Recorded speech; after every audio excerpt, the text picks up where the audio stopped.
Are we live? Oh, Yes. Okay, we're live. So sorry, y'all. We had some technical difficulties going on, but we got them all sorted. Ready to kick us off. So thanks everyone for your patience and for coming on to this fireside chat with intern makers and Brian. Brian will be very valuable to our community to learn about your experience and how they can land their dream internship and job. And we truly believe that stories can change lives and hope that someone out there can listen to your story and be inspired by it. So to kick us off, can you please share a little bit more about you, your story, your background? yeah, you got it. Thanks so much for having me and for hosting this. I think it's really important that, we have a platform for folks to hear these stories, and I'm excited to share mine. So, like Elsa mentioned, my name is Brian. I'm a university recruiter at Microsoft, which means that I work with students specifically in the Bay Area, and I help them land their dream jobs. Hopefully at Microsoft. If not, hopefully I can help them out in other ways, just getting their career started. My role focuses on hiring, software engineering talent, but I see myself as like a gateway to the company. I've worked with Microsoft for about 5 years now. I've held a variety of roles. Most recently, I worked with Hispanic Serving Institutions, so HSIs in both Florida and Texas, which is how I got connected originally to the founder of Intern Makers, or the founders of Intern Makers at UTEP in El Paso. And yeah, I've been a recruiter for 10 years now, which is kind of wild. I think people hear that and they're like, "How old are you?" I'm old, y'all. I'm just kidding. I've had my seasons.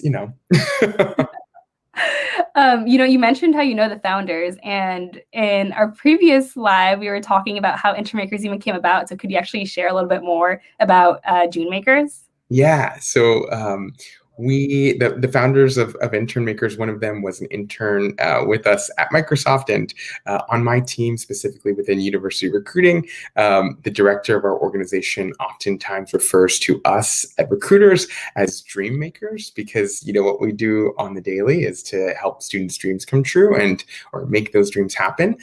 So we have the unofficial title of dream makers, and that's largely inspired by the director of university recruiting at Microsoft. And the co-founder had kind of been inspired by that term, dream makers, and she wanted to take on a spin on that by helping students realize their dreams by creating intern makers, which I thought was really cool and kind of a fun fact that sort of was inspired by something at Microsoft. Yeah, that's so awesome, and thanks for sharing that. Can you tell us a little bit more as to what made you want to pursue a recruiting position? Yeah, for sure. So I think in the last one, I was explaining that I actually had no idea what recruiting was when I was in college. I don't think when people ask you what it is that you'd like to be when you grow up, you don't say I'd like to be a recruiter. It's just not something that you often, hear about or think about as a job. At least for me, I'd never really heard of that. I think when I thought recruiter, I thought military recruiter. And I was like, I don't think that's something that I'm interested in.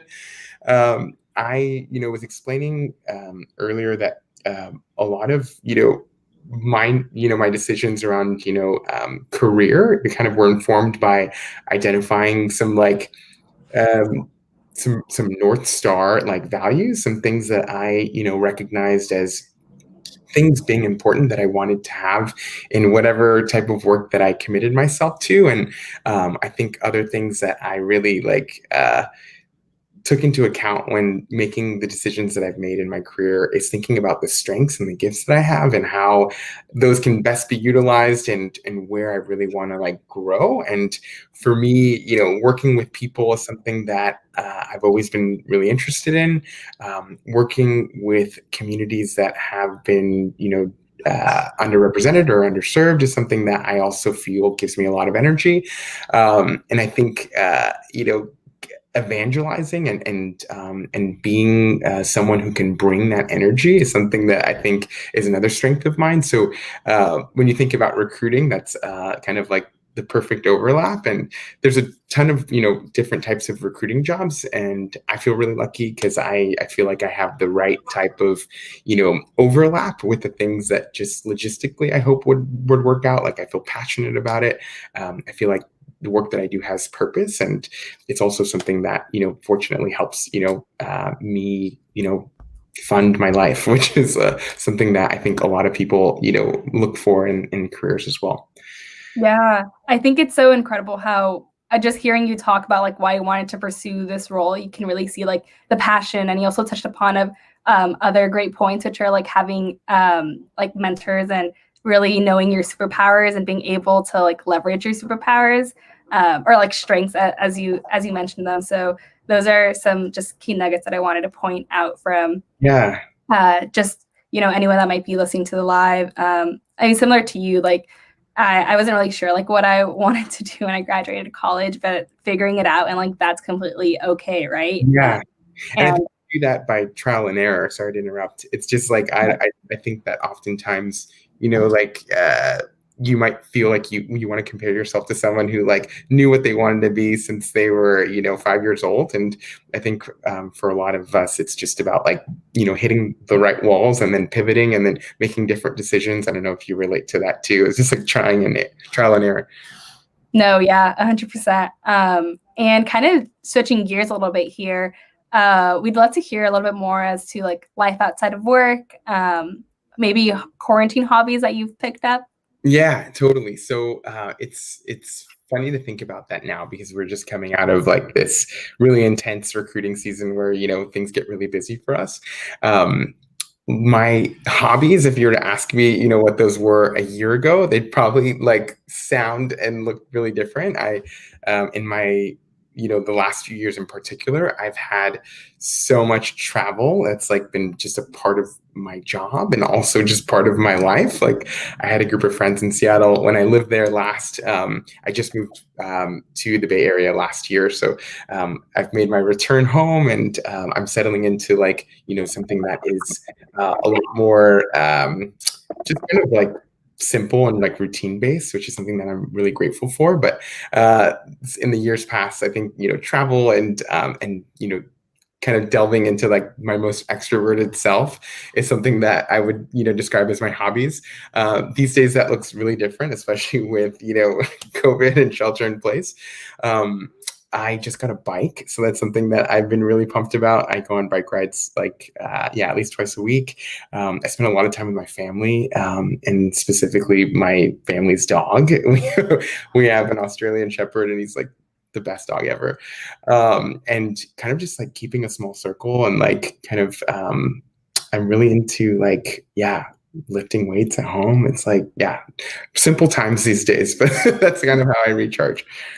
Sweet. No, I love that. You mentioned dog and I like absolutely lit up because actually a graduation gift of mine back in June was a puppy. So I have a 6-month-old Maltipoo puppy to take care of. So yeah, dogs are the best, especially during this time. Like the emotional support that they provide is just unmatched. But yeah, thanks for sharing a little bit more about that. Diving into like what makes a successful candidate based off of your expertise like with recruiting, and maybe even any nuggets that you think make a successful candidate, particularly for Microsoft. Would love to hear about that. Yeah, so I love answering this question. So if anyone who's seen or been at a recruiting event that I've been at, I'll sound like a broken record, but oftentimes my biggest piece of advice to students is that when we're hiring students, we're not expecting, students to come in with years and years of experience or even like specialized training. What's more important to us oftentimes is that we're meeting students that have the 2 Ps, which is, passion and potential. Those two are, particularly important. And we'll start with passion. And, passion is important to demonstrate because it's something that, quite frankly, like we can't teach. We can teach you new coding languages. We can teach you the new technologies. We can teach you the ins and outs of the tools that we might need to use on your team. Ask anyone who started a job in the last year and ask them what they needed to know before they started their job. And oftentimes the things that they really needed was, having that growth mindset to like lean in and the eagerness to learn. And we just, quite frankly, we can't teach you to be passionate. Or teach you to care. And students often ask me like, well, how can I like demonstrate my passion? And we often, we'll push back on them and we'll ask them, to think about, why it is that they chose the major that they did, and think about, the way that they spend their time outside of school. Oftentimes, our passion is reflected through our hobbies, and it's reflected through a variety of, different engagements that we have. And so I would say, think about, ways that you can highlight that on your resume, and distinguish yourself from other candidates too. Oftentimes, like the passions that you have are going to be unique to you. And I really encourage you to like lean into that and almost, brand yourself that way. You might take on a leadership role. You might be really involved in hackathons, or maybe you will take on other things that, you spend your time with. Those are things that oftentimes like will stand out to me as a recruiter when I'm reviewing like hundreds of resumes and they all start to look the same because everyone's listing the same coursework and the same school projects. It's those personal projects and it's those like, hackathon engagements that really stand out to us. The second thing that, I would say is, the potential piece. And that's where that eagerness to learn comes in. We don't need to know that, having a great academic background is definitely a plus, but it's not like everything. If you can show to us that you can learn and that you can persevere through challenges, and that's something that we often, will poke through and during the interview process too. We want to know how you can drive for results and how you can, take that attitude of, failure equals learning, and like failure is a necessary part of growth, because that's such a big part of our culture internally at Microsoft. Quite frankly, like, students that, enter the interview process and believe that they know everything already, hardly make great teammates for us. Students that come in, eager to, ask questions and to, collaborate with their interviewer and to be honest about what they know and what they don't know, and to, learn even throughout some of those failures that they might make in the interview itself. That's really where we see, our kind of eyes get wide and we're like, cool, this candidate is going to do great here, because they're going to fail, quickly, and they're going to fail in the right way, and they're going to ask the right questions, and they're going to learn, and they're going to be eager, and they're going to bring that passion. So passion and potential, think about those two. I know it's easier. But. No, yeah, I love that. And I love how in depth you went in there. So for anyone tuning in, like, make sure you remember those two key nuggets that you mentioned, which were passion and potential. Also, anyone watching the live, if you have any questions, please feel free to drop them in the comments. We'll be getting to those questions later on. But Brian, diving deeper into like what makes you remember a candidate when being interviewed, what's your like top interview or top resume tip? Yeah. So I'm usually like pre-interview. So like in my process, I'm usually like the one that you'll meet at the career fair, or maybe I'll meet you at a recruitment event. And when I think about, the number of students that I meet, it's often like hundreds of students, especially after career fair. Like I'm, meeting a lot of people. But when I think about the people that I remember, it has to do back to like, the students that had things on their resume that I couldn't find on other resumes. So, sometimes if they've worked on a project, I think I'm particularly mindful of the students that are very resourceful. I remember one candidate that I met in El Paso, actually at UTEP a few years ago. UTEP is going to a career fair at UTEP is different than going to a career fair, at San Jose State, where there's just a lot of tech companies right in the backyard, and everyone has these like opportunities to intern or do co-ops. In El Paso, you won't find big companies there. It's a smaller town, and I think students have to be extra resourceful in those communities and those spaces. So when I met a student who whose only work experience was working at an amusement park, and he had listed specifically that in addition to the experiences he had working at the amusement park, that he had built an app that was something that folks could use to learn what rides they could ride based on their height. So it's a really simple thing. You just like put in like, I'm 54 inches tall, and then it would spit out like, these are the rides that you can ride at the amusement park. And I thought that was like really resourceful. It didn't have to be like this crazy complex application that, was like technically, fascinating. It was more about, taking something that, you learned, finding a practical application for what you learned, and then executing on that and finding ways to bring that through. And, I would encourage everyone to find, something that they're passionate about to talk about on their resume. I often, ask candidates, like, what are you the most proud of on your resume? So start thinking about the way you'd respond to that, because if it's not something that, someone will ask you at a career fair, it might be something that they'll ask you in your interview. And I think a lot of people really like feed off that energy. Like if you can bring that, excitement, and everyone demonstrates that differently. I think there's, some people that are more extroverted and they express excitement the way that I do. Your eyes get big, your hands move, but other people don't. And that's okay too. So the introverts in the room, like, don't feel like you need to be this other person. But certainly there's ways to communicate that, like, you care about the work that you do and that you're finding ways to like apply the things that you've learned. No, yeah, that's awesome. I mean, just hearing from like that passion project that you shared from that student, like I was just like blown away how they combine like their passion and like their work at the amusement park to like make this like cool app. So yeah, that's so awesome. Could you maybe share some advice for internship or job hunt seekers when it comes to like approaching recruiters? Yeah. So I'll answer that in like two ways. The first about how to approach recruiters, and then just like the second way, just like in general about how to approach, the process.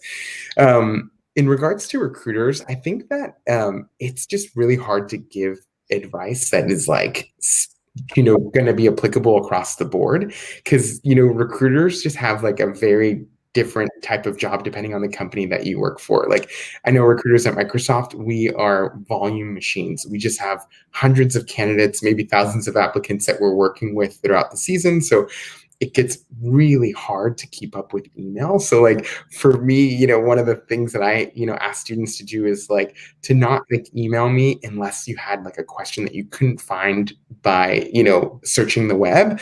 Oftentimes I'll get, asked if, I can give them more information about the Explore program or one of the internships that we offer, or the process itself. And quite frankly, like I can't answer all those questions, especially if they're like pretty simply answered by going online. So I would just say like, have some empathy or mindfulness around, what you're using your time with the recruiter for. Try to think of, good questions that you think couldn't be answered by just going online. And I think that, at another company that might be different. They might be like, let's get coffee, let's chat, and it's a little bit more in depth. So I think I would, encourage you to like take up the cues from the recruiter and see, what you think might be appropriate. And that might be a little nuanced in some instances. But for me, I think that one of the best advices or pieces of advice that I can have with connecting with like a Microsoft recruiter is to attend a recruiting event. These days they're happening virtually, but oftentimes that's still a great way to just, be in front of a real person. If we're being super honest, like we get thousands of applications that come in online, and it can be harder to remember someone if we're just reviewing their paper resume. But if we get a chance to interact with them in person, that oftentimes helps. And I think a lot of recruiters too will prioritize candidates that make the time to come to our events. That's a really kind of tried and true recruitment method among my teammates. But again, that might be different at other companies. And the second way I'll answer that question is about like how to approach recruitment in general. And I just want to encourage everyone on the call to like keep your morale up. It can be a very like just kind of like, what's the word? Devastating isn't the word. Like morale, like what's the word? I'm losing my words today. Just like a tough situation to be a candidate, especially if you're early in your career, to be looking for jobs. Like, because every rejection can feel like such a blow to your ego, to your confidence, and I can share from experience that I had, I've been rejected from so many different jobs before. And oftentimes our failure is not a reflection of like you and your skills. And that's so counterintuitive because every time we get, the door closed and someone says no, like our first reaction is to take that personally and to like, I think there's, something to be said about, yes, growing from failures and recognizing what you can grow at and asking for feedback when that's appropriate. I think is something that I always encourage people to do. But sometimes it's just not about us. It might be about the timing, or it might be about, the other candidates that just happen to be in that role as well. And you were still a really great candidate, but it wasn't quite what the team was looking for or needed. And now that I've spent a little more time, on the other side, when I look at how students get jobs and sometimes don't, I'm like, oh man, I can see how this would be so confusing and really like just sucky to not get the job when it really just had to do with timing, something as simple as that. And so I would say, keep up the momentum, keep up your morale, like find ways to like remember that you are that person and that you can do it, and find friends that will help you kind of, stay positive through what can feel like a very like just moralizing, tough time. Keep it at that. No, yeah, that's so true. I think like having a community around you when you're undergoing like the job hunt or seeking an internship is so just so like important. I've seen it myself through some organizations that I'm a part of, that, or like communities that I feel like I can just like share whatever's going on, like with intern makers, for example, like have like my like fellow like colleagues like root for me, right, and like be there for me. And then to your point about like sometimes like things don't work out because they just like might not be meant to be. Like I'm a huge believer of like what's meant for you like will happen when it's meant to be. I mean, like to be completely transparent, like I was just rejected from like a company like not that long ago. I actually like hopped on a call with my interviewer, and I mean the feedback that was given I think is also like so true that should be like a tip that everyone should like remember like when interviewing, is to like literally just be yourself. And it sounds like so cliche, but it's so true. Like I just like let the nerves like get the best of me, which is why like it didn't go well. But I mean, just remember to do some like power posing or like breathing like meditation before you go into interviews, because I mean I just like to think of interviews as like a mental game. Yeah, no, I think that's a totally fair thing. And I think that was one of the questions that I, would anticipate in this, fireside chat is like, what's your best like interview advice? And it is a mental game. And that's like, I would say there's like, the advice for someone who's, 2 weeks out of the interview, and the 2 weeks out advice is like practice, like, get friends that are going to give you real feedback and find opportunities to like just write out your answers if you have to. There's a few example scenarios that you'll be asked about. Think about a time that you've collaborated with a team and how you overcame a challenge, or a time when something didn't go your way. You have to have those kind of stories in your back pocket, and you want to think about setting the stage and really giving like your star answer, which is like the situation, the task, the action, and then the results, so you can cover your bases. But if you can spend less time worried about remembering those details and more time around getting the context right and making sure that you're putting your best foot forward, then you're doing yourself a great favor. But the advice that I often have for students that are like maybe their interviews in a few days, it's more about like showing up as your best self, like getting enough sleep, like eating a good breakfast, trying to like stay ahead or on top of any nerves that you might have, because we can oftentimes get in our own way in that sense, and I'm definitely not immune to that. No, yeah, I couldn't agree with you more there. And then talking about opportunities, of any opportunities open right now at Microsoft? Yeah, so a lot of the teams that that Microsoft is hiring for are still, sourcing candidates. So the first, we have so many different types of roles that it's hard to tell you that, some are, still open and some are closed. I would encourage you to submit an application for any role that you're interested in that you see posted online, even if some roles like software engineering, for example, that's the pipeline that I recruit for.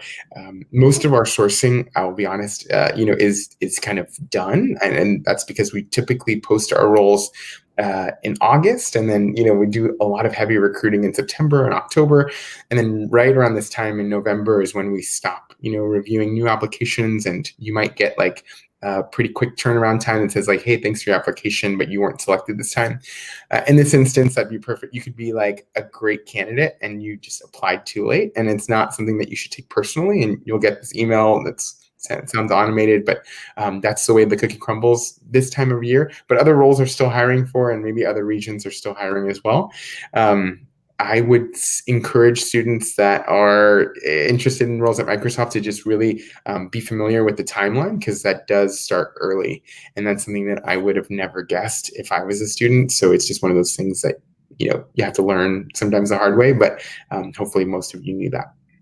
Gotcha. And then I guess in terms of opportunities that might come about in the future, when does that kick off again? Is it again those months that you just mentioned? Yeah, so we typically in university recruiting, we hire in 1-year cycles. So we will start the application process in sometimes it's as early as July, but recently it's been August. Gotcha. Okay, yeah.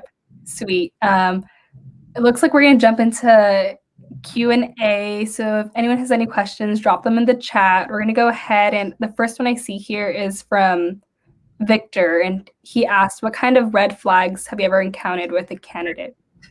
Yeah. So the term like red flag is like, I guess there's only like, I guess I'll distinguish between, I often, coach people that are reviewing resumes on my teams. Like I have engineers and alumni from, the Bay Area helping me review resumes. And the way I coach them is, everything is a clue. So like we are trying to understand holistically whether or not a candidate would be, would excel in an opportunity at Microsoft, whether that's an internship or a full-time role. And, those expectations are a little different depending on how far along in school you are. But, oftentimes I get asked like, what's a good GPA? And it's like, well, that's just a clue. If we see like a strong GPA, that's a good clue. It's a clue that indicate that they are, very studious and that they've excelled in that and they have the potential to learn. But we're also looking for a variety of other clues, like, some of the other things that I mentioned, like personal projects or involvement in, maybe they're a TA, like those are all positive clues. The only thing that, I'd say is like maybe not a helpful clue is, when we meet students that have like, not the best academic record, you don't have to include it if you don't feel like it's a strong GPA. Like if that's the case, like just don't include your GPA and it won't actually hurt you. No one will ask you for it. It's not required. It's this weird thing that we've all like made to believe as long as you're going to graduate with the degree that you say you are when all is said and done, then you're still going to be, if you got a job with Microsoft, you're still going to get hired, Other things that I see as red flags would be students that have that know-it-all attitude versus like the learn-it-all attitude. And that type of like arrogance is something that just doesn't generally vibe well with Microsoft culture or interviewers. And if we meet people that kind of have this like air of like, oh, I know everything, then that's usually a red flag. And that's like the first example that came to mind when I saw this question. Other things that I would say as red flags, and often things that students get hung up on, is some of the technical excellence. So like when we are interviewing students, we often find that, some students might not be as familiar with the computer science fundamentals as we'd expect them to, or maybe they haven't had enough practice and, they don't ask enough questions, or maybe they rush to find a solution without thinking about edge cases, or maybe they don't test their code, or maybe they, will not find an optimal solution. It'll take them much longer than we expected it to. And those are things that you can definitely work on with more practice. So red flag is kind of like a harsh term, but those are the things that I see, kind of get students caught up. So hopefully that helps, Victor. Yeah, thank you for answering that. Another question we have here is this student did their post-graduation diploma in April 2020 in mobile application design and development. Can they apply for an internship at Microsoft? Yeah, so students are only eligible for internships at Microsoft if they're returning to school after their internship for another semester or quarter. If you've graduated in April 2020, then you would not be eligible for an internship role. You would be eligible for a full-time role. And the eligibility for full-time roles is that you have graduated within the last year, or you will be graduating in the next year. Okay. Emily looks like she's wondering, how should a student follow up with the recruiter? And I'm assuming this is following up with the recruiter after an interview.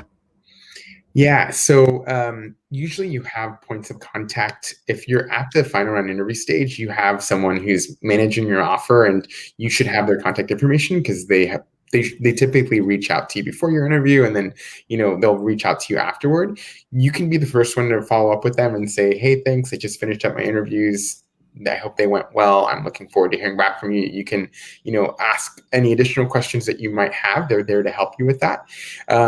Students that follow up after they've applied, that's not as necessary because we're reviewing all online applications. And to be honest, I get hundreds of emails every week that says like, "Hey, Brian, I just applied. I'm really excited about the role. Here's my resume." And from a volume perspective, I can't read all of these emails, and I also can't I'm not going to review the resume again when I'll be reviewing the resume online through the online application, because that's the only way at Microsoft, at least, that it works. So I will send the templated response that says, "Thanks so much for reaching out. I'm happy to hear that you've applied online. That's the only way we can consider you. Here's a LinkedIn resource group in case you'd like to stay connected. And you'll expect to hear back from us within 3 months of your application date." Oftentimes they'll reply back with a thank you, but that kind of response isn't necessarily going to help your application. That's the way it works with my recruiting pipeline. Yeah, and then maybe is that kind of like the same way that someone should approach it if they're trying to follow up with the recruiter they met like at a career fair, like a virtual conference? Yeah, I realize that every recruiter is different. So I'm giving you advice that's like specific to me, and it might not be true for every recruiter. Like a recruiter that didn't have as much volume as I do might be like, "Oh, cool, they followed up. They're really excited. This is a cool opportunity for me to continue to evangelize the opportunity that we have."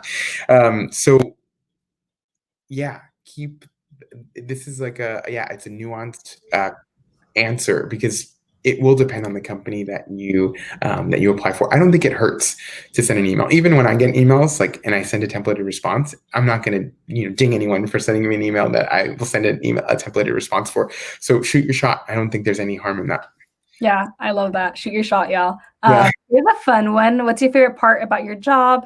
Was there anything in specific you're looking for in a position? And did you find that at Microsoft? Yeah, I love this question. Thanks for asking. I did a lot of soul searching before when I was interviewing for university recruiting roles, and specifically when I was leaving nonprofit to go to tech. And I think that I wrote down, and I'm a really big advocate of writing things down. I have notes that I've written myself about the things that I wanted to have in my life or do in my life, and I've gone back and looked at those and I'm like, "Oh, that's so crazy. I did it," So manifestation is like my spiritual witchy side that says, write it down. But I will say I didn't even expect some of the things that were the best part of my job when I started at Microsoft. So I had just gotten rejected from another company and I was so sad. I remember I'd posted on my Instagram and I got a little memories notification. It's like, 6 years ago today, you posted this. And it was like this thing that says, "I know everything happens for a reason, but sometimes I wish I knew what that reason was." And it was so funny to me to see that because I'm like, oh man, that rejection happened for such a good reason. I ended up getting hired at Microsoft 3 weeks later.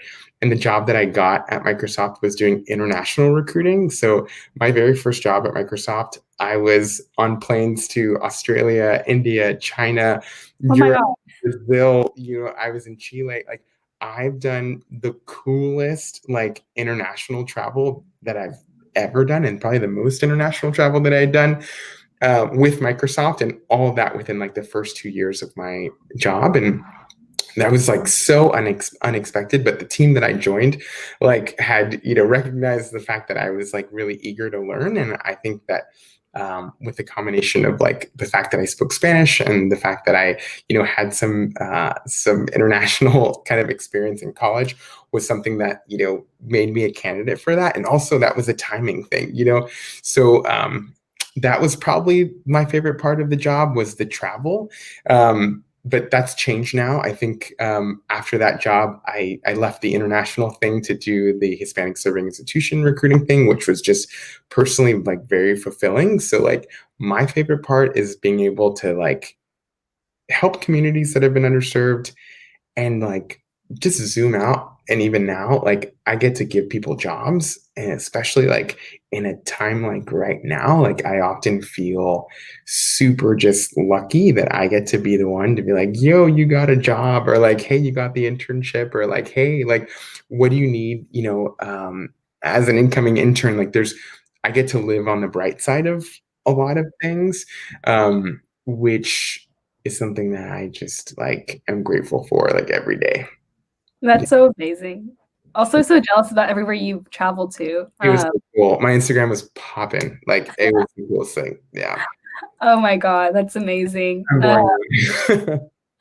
So Wendy's wondering, well, thank you, Brian. Then do you have any advice for students from non-target schools programs in terms of finding Microsoft recruiting events? Yeah. So if you join our LinkedIn group on LinkedIn, there's a Microsoft University recruiting group. I think you should be able to find that, but I might be able to share it in the chat. Yeah, I'll pull that up now. I would say when you join those types of groups, you can typically also find virtual recruitment events. So we host those regardless of what school you're from. And that would, I think, really help you stay connected and get connected. And, I'd say too, my team now is much more mindful of like, equity across schools, so that we're not just focusing on targeted schools. We have a recruiter for every school in the country. The difference is that, some recruiters have, more schools that they're working with than others. I work, for example, in a region, and I have 10 schools. Other recruiters have 4 schools. Some recruiters have 100 schools. So it just depends on, the region, the size of the program, and we're typically like very intentional at Microsoft about how we, apply some of these resources and why we go where we go. So, so keep that in mind. I'm going to drop this into the comment box. I don't know where to do that actually. On the chat, like it's on my right hand side, so it might be on your left hand side. It'll say like post a comment. Okay. I can't see it, but I'm going to throw it in the private chat and maybe you can put it in the comments. Cool. Yeah, I'll go ahead and do that. And then looks like there's a question here. Are Microsoft Explorer programs being reviewed through recruitment similar to software engineering? Yeah, so they are reviewed in a similar timeline, sometimes a little later. So in regards to timeline, that's the answer. But in regards to like what we're looking for, it's different because this is a junior internship that we're talking about. So we're looking primarily for students in their freshman and sophomore years. And specifically, we're looking for students that are eager to learn and are passionate, but that haven't quite had that experience yet. So, one thing that I get often is, a sophomore who's applied, but they've had, 3 internships, big companies, and they've done software engineering and program management, and they're incredible, but they're not quite the fit for the Explore program. The Explore program is more for students that, have not quite had that experience yet, are interested in, benefiting from the mentorship and the support that the Explore program can offer. And then that being like a gateway, like, getting their foot in the door for more opportunities down the line.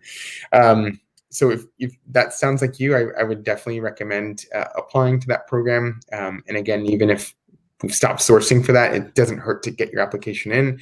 Oftentimes we'll go back and review resumes for students that we want to, try to, hire again in the next season. So no harm in applying. Sweet. And we're going to wrap up the Q&A with Anna's question. She's wondering, did you ever have a moment where a resume or interaction you made was like, wow, like this person belongs at Microsoft?